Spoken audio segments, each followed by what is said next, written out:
Does forward head posture matter? So right now in the physical therapy world, there is two different camps.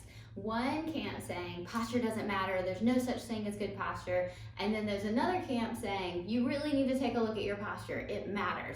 So let's dive into this and kind of take a look at why maybe it does matter, why it doesn't matter, and what we should try to do about it. So one of the biggest posture things that I like to check when someone walks in is where their head sits on their shoulders. So I find forward head posture can set the tone for the rest of the body, and it usually is accompanied with complaints. And that's how we know we need to change posture and work on posture, is does the posture come associated with complaints or issues, or does it not? And I often find that forward head posture does. So what do I mean by forward head posture? So forward head posture is when your head sits forward of your shoulder. So if you were gonna draw a plumb line down from your ear, where would that plumb line sit? Would it sit in front of your shoulder, or would it sit in line with your shoulder? Now, there's a couple things here. Trying too hard to correct forward head posture can really leave you in a world of hurt. So if somebody's like, correct your forward head posture, and you're like, okay, I'm gonna correct it all the time, look at me, then you're gonna cause this whole host of other issues because you went too far. But let's talk a little bit about why we might want to correct forward head posture. So most of the people that I see that do have some forward head posture complain of neck and shoulder pain. And it just makes sense, right? Arthrokinetically, how the joints are moving. So when we have a weight that sits forward, it's gonna place extra stress on our upper back muscles, and how they are pulling. And so we can cause pain just by straining something. So imagine I had you hold a bottle of water out straight all day. Really not that heavy, right? For a couple minutes. But then as you go throughout your day, the muscles are gonna start screaming at you. And that's a lot of what I find with this upper back tightness and pain trigger points here, is the muscles are screaming at you. The joints in the upper thoracic area and lower thoracic area get very stiff and fixed, and oftentimes need a lot of stretching, a lot of mobility, a lot of massage work to feel better. So we have this strain from just the weight of the head because the head is heavy. But what else might it cause other than that? Well, there was a study a while back that showed that increased kyphosis, forward head posture, increased the risk of prolapse, which is kind of a big deal. So what is that telling us? That's telling us that forward head posture might affect the pressure system, our pressure regulation system in the rest of our body. But it makes sense, right? Because we have what we call 3 diaphragms, one in our throat, one in our midsection, so middle diaphragm, and our pelvic floor, and they all act like regulators in our body to help us regulate pressure.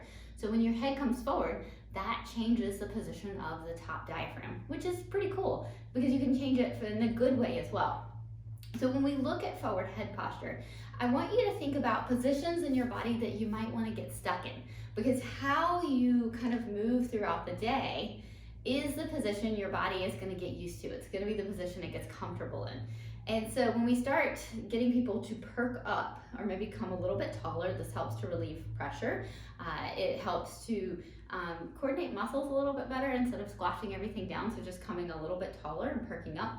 And so what I want you to think about with that is how you go throughout your day. Okay, so I've treated a lot of people in their 70s who wish they had worked a lot more on their forward head posture. I don't usually have somebody coming in saying, my posture is so great, I am so glad that I am in this place. Usually they try to lie back on a table and their head doesn't want to go all the way down, and their forward head posture from being held there for 50 years is now kind of fixed in that position and takes a whole lot of work to decrease. So when we look at putting forth effort for posture, I think now is really a good time to start putting forth effort no matter what age you are. And working on your forward head posture can be the thing that helps. So there are exercises that you can do, but one of my favorite things is simply to think about it during the day. Think about your intention, think about your attitude facing the day. Do you feel defeated? Okay, when we feel defeated, our head often comes forward, our shoulders slump, we have that forward head posture positioning. When we feel great, like, hey, I'm gonna take on the day. Today is wonderful, and we have more of a positive, energetic mental attitude, then we tend to have better posture. We tend to have taller posture. We tend to have less forward head posture. So just by thinking about your intention for setting up your day and thinking, I'm gonna perk up a little bit, whether I feel like it or not, okay, can really help your posture and that feedback system in your body. There was another study that showed that smiling, even when you don't feel like smiling, improves your mood. So we respond to our muscles, and we respond to what our muscles are telling us.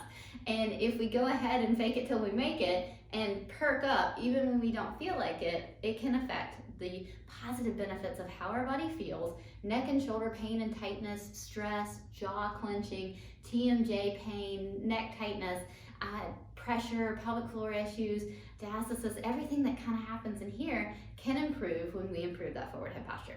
All right, so over the next couple weeks, we're gonna be looking at mid-back tightness, we're gonna be looking at serratus, and we're gonna be diving in a little bit more to the upper body and how that influences the rest of the kinetic chain. It's gonna be lots of fun.